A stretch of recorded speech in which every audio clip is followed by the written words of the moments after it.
Bukan untukmu, chapter 94. Turun hujan.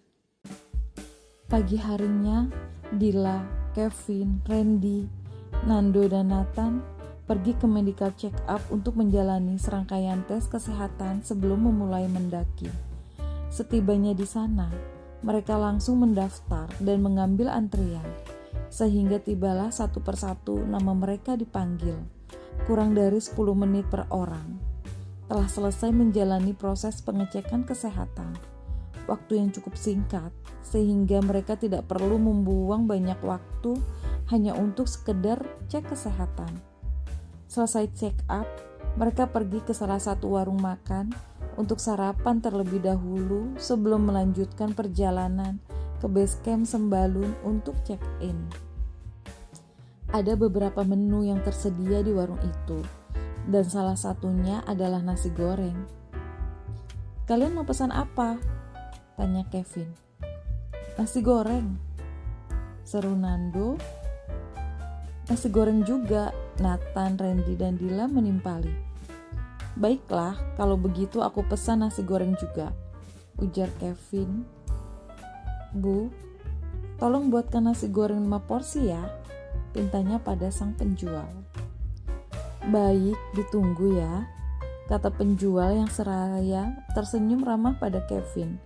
Mereka pun menunggu pesanan mereka matang sambil mengobrol. Dan tak lama pesanan mereka pun jadi. "Permisi," ucap si penjual, lalu menyajikan 5 porsi nasi goreng yang dibawanya di atas meja. "Terima kasih," ucap Kevin. "Sama-sama," wanita itu kembali untuk melayani pembeli yang lain. "Nikmatnya pagi-pagi di tengah cuaca dingin seperti ini menikmati nasi goreng panas," ujar Nathan.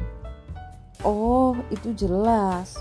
Ya sudah, ayo kita makan," timpal Randy.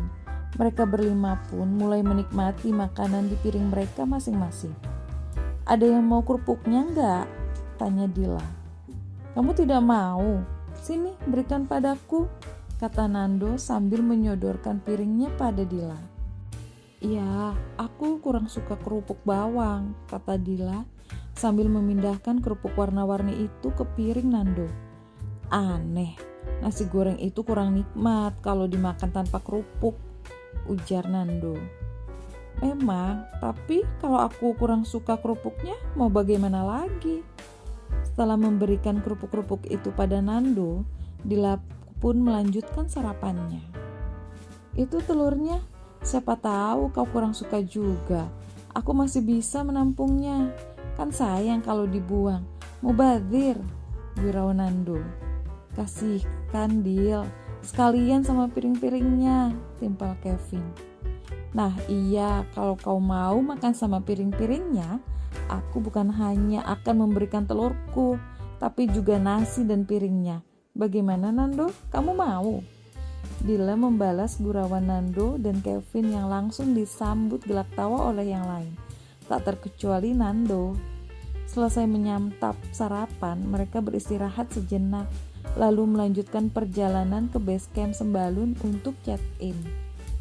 Dan setibanya di sana, semua barang bawaan mereka pun langsung diperiksa, terutama perbekalan yang dikemas dengan plastik yang mereka bawa, dicatat dengan begitu detail oleh petugas untuk memastikan mereka tidak meninggalkan sampah saat mereka turun nanti, supaya lingkungan alam Rinjani tetap terjaga dengan tidak meninggalkan sampah sembarangan.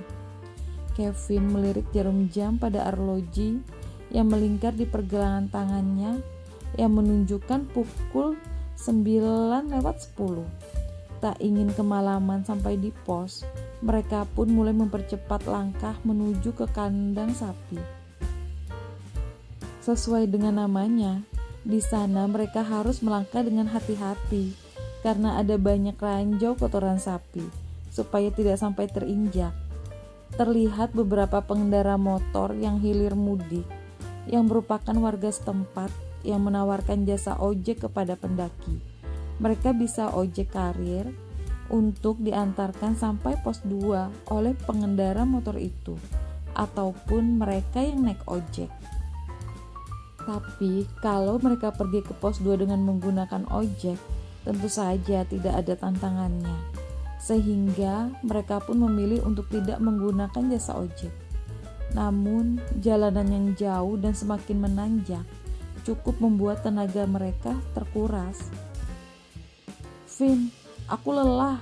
Kita ojekin karier saja ya, biar sedikit ringan. Biar kita bisa jalan sedikit cepat juga sebelum kemalaman," Nathan memberi saran. Dan setelah mempertimbangkan, Kevin pun menyetujui usulan Nathan. Hitung-hitung membantu perekonomian warga setempat. Baiklah, Nathan langsung memanggil para pengendara motor yang sedang lewat dan meminta kedua pengendara itu untuk mengantarkan karier mereka ke pos 2. Setelah mereka tak lagi membawa karier, beban mereka pun langsung berkurang dan langkah mereka terasa ringan tanpa membawa beban di punggung mereka. Sambil menikmati perjalanan menuju pos 2, mereka mengobrol satu sama lain untuk mengurangi rasa lelah. Dengan mengobrol, berjalan, dan tertawa, tak terasa mereka pun tiba di pos 2. Di sana tersedia sumber air. Mereka langsung mencuci wajah dan mengisi botol-botol air minum untuk mereka bawa ke atas, karena takut tidak ada sumber air di atas.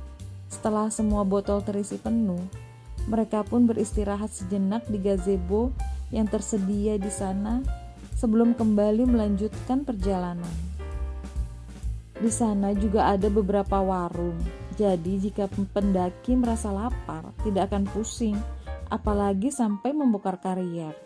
Mereka tinggal membeli makanan di warung-warung kecil itu untuk mengganjal perut mereka. Setelah merasa cukup beristirahat, mereka pun melanjutkan perjalanan. Karena hari yang sudah mulai sore, sementara perjalanan ke Pelawang masih jauh. Semakin jauh mereka berjalan, semakin terasa kemiringan trek yang mereka lalui. Dan itu terasa semakin melelahkan, hingga membuat mereka berulang kali beristirahat. "Wow, treknya semakin lama semakin menanjak ya," ujar Dila. "Iya, lumayan menguras tenaga. Capeknya makin terasa. Kita istirahat dulu sebentar," balas Kevin sambil melirik jarum jam pada arloji yang melingkar di pergelangan tangannya. "Sudah jam 3 kawan-kawan. Sepertinya kita akan kemalaman sampai Pelawang," katanya. "Ya sudah, tidak apa-apa. Selalu hati-hati saja dan jangan sampai terpisah," sahut Randy. "Tuh, ikat si Nando, dia suka banyak tingkah.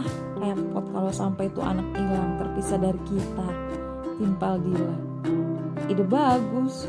Memang tuh anak perlu kita ikat sepertinya," sambung Nathan yang langsung disambut gelak tawa oleh yang lainnya. "Jahat sekali kalian, main ikat-ikat orang aja. Emangnya kalian pikir aku ini kambing main ikat-ikatan sembarangan?" seru gerutu Nando membalas gurauan teman-temannya. Setelah tenaga mereka terkumpul, kelima anak muda itu kembali melanjutkan perjalanan menuju ke Pelawang. Di pertengahan jalan tiba-tiba turun hujan, dan mereka pun terpaksa harus kembali beristirahat menunggu hujan reda. Namun setelah menunggu hampir 20 menit, hujan tak kunjung reda. Karena hari yang semakin gelap, mereka pun memutuskan untuk tetap melanjutkan perjalanan. Kebetulan hujan sudah tidak sederas sebelumnya. Mereka bergegas memakai jas hujan dan kembali melanjutkan perjalanan. Suara deru nafas mereka yang cukup kelelahan menemani langkah mereka menuju ke tempat di mana mereka akan mendirikan tenda nanti. Hari pun mulai gelap, dan masing-masing dari mereka pun langsung memakai headlamp untuk penerang, dan hujan pun sudah mulai reda.